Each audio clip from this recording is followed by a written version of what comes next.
Define print के इस learning video में आपका स्वागत है। आज हम लोग स्टॉक मार्केट की दुनिया में उतरेंगे, लेकिन एक बिल्कुल अलग नजरिए से, एक ट्रेडर की नजर से।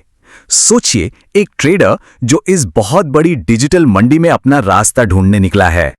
हम सबके मन में अक्सर एक सवाल आता है कि ये स्टॉक मार्केट आखिर है क्या?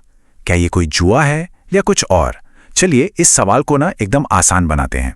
ऐसा सोचिए कि स्टॉक मार्केट एक बहुत बड़ी मॉडर्न डिजिटल मंडी है। बस फर्क इतना है कि यहाँ आलू प्याज की जगह कंपनियों के शेयरों की खरीद बिक्री होती है। और देखिए, इस विशाल डिजिटल मंडी में अगर हमें कामयाब होना है तो हमें एक उल्लू की तरह वाइज यानी बुद्धिमान बनना होगा। लेकिन कोई ऐसा वैसा उल्लू नहीं, एक ऐसा उल्लू जिसके पास दुनिया को देखने के लिए 2 नहीं बल्कि 3 खास आंखें हैं। यही 3 आंखें इस सफर में हमारा कंपास बनेंगी। ठीक है, तो चलिए इस सफर पे निकलते हैं। देखते हैं कि ये 3 आंखें हैं क्या। हमारी पहली नजर देखेगी फसल की सेहत को, मतलब कंपनी की जड़ें कितनी मजबूत हैं। हमारी दूसरी नजर देखेगी मंडी की रफ्तार, यानी बाजार की नब्ज, उसका पल्स क्या कहता है। और हमारी तीसरी और सबसे दिलचस्प नजर वो सुनेगी क्राउड का मूड, यानी भीड़ के बीच क्या कानाफूसी चल रही है। तो चलिए सबसे पहले अपनी पहली आंख खोलते हैं। इसे कहते हैं फंडामेंटल एनालिसिस। ये आंख है ना, ये शेयर की कीमत को नहीं देखती। इसका पूरा फोकस कंपनी की असली सेहत, उसकी क्वालिटी पर होता है। बिल्कुल वैसे ही जैसे कोई किसान बाजार जाने से पहले खेत में जाकर अपनी फसल को अच्छी तरह से जांचता है। इसको समझने के लिए सोचिए कि हम मंडी में आलू खरीदने गए हैं।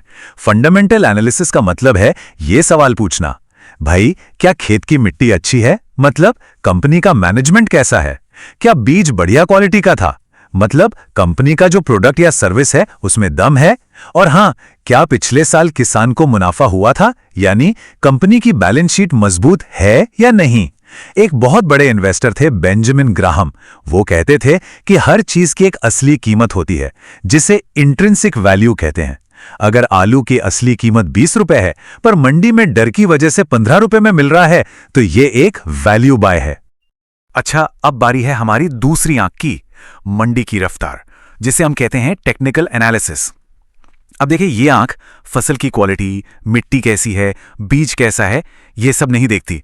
इसका पूरा फोकस सिर्फ और सिर्फ इस बात पर है कि मंडी के गेट पर एक्शन क्या चल रहा है, हलचल कैसी है, बाजार की रफ्तार किस दिशा में जा रही है।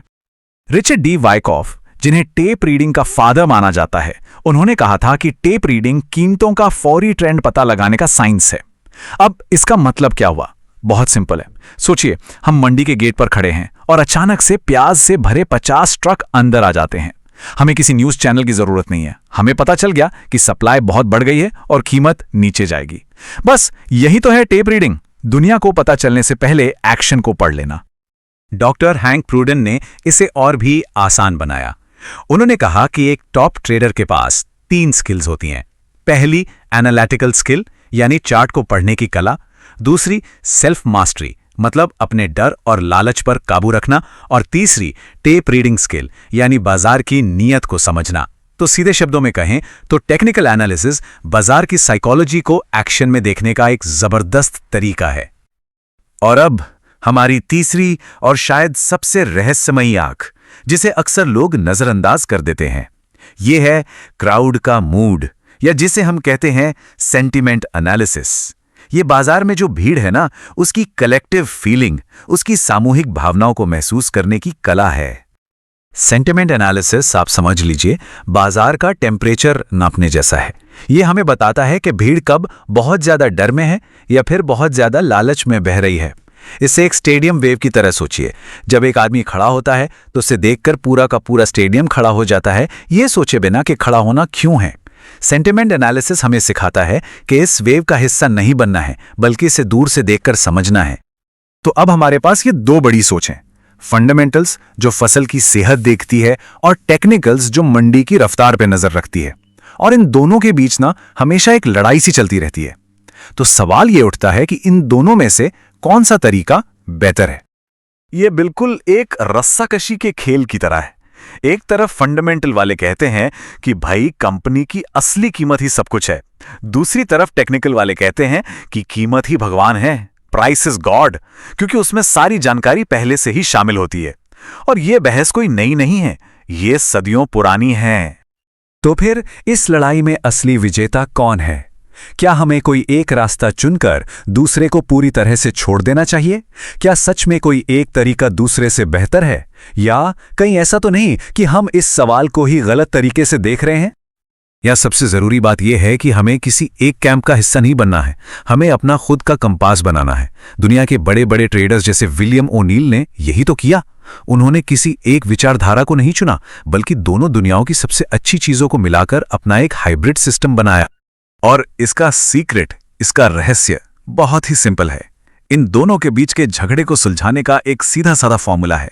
देखिए, फंडामेंटल एनालिसिस हमें बताता है कि क्या खरीदना है, मतलब कौन सी कंपनी की फसल अच्छी है, और टेक्निकल एनालिसिस हमें बताता है कि कब खरीदना है, यानी मंडी में एंट्री लेने का सही समय कौन सा है। बस अब हम इस पूरे सफर के सबसे दिलचस्प और कह सकते हैं आखिरी रहस्य पर आ गए हैं, एक ऐसा सच जो शायद ट्रेडिंग को लेके हमारी पूरी सोच बदल दे।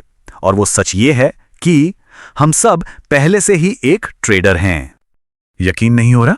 सोचिए, एक स्टूडेंट अच्छे ग्रेड्स पाने के लिए अपने समय का ट्रेड करता है ना? एक पिता अपने परिवार के लिए सैलरी पाने के लिए अपनी मेहनत का ट्रेड करता है। और एक माँ जब मंडी में सब्जी वाले से पैसे बचाने के लिए मोल भाव यानी बार्गेन करती है, तो वो भी तो एक तरह का ट्रेड ही कर रही होती है। तो फिर असली फर्क क्या है? फर्क सिर्फ और सिर्फ एक चीज का है, और वो है टाइम फ्रेम। अगर हम कोई चीज एक दिन के लिए खरीद कर बेचते हैं तो हम ट्रेडर कहलाते हैं, और अगर हम उसे सालों तक रखते हैं तो दुनिया हमें इन्वेस्टर का नाम दे देती है। लेकिन ट्रेड के पीछे का जो लॉजिक है, जो मूल सिद्धांत है, वो बिल्कुल वही रहता है। हम सब हमेशा से एक ट्रेडर थे। आज हमें उस बुद्धिमान उल्लू की वो 3 आंखें भी मिल गई हैं। तो सवाल यह है, क्या अब एक वाइज ट्रेडर यानी एक समझदार ट्रेडर बनने का यह सफर शुरू किया जाए?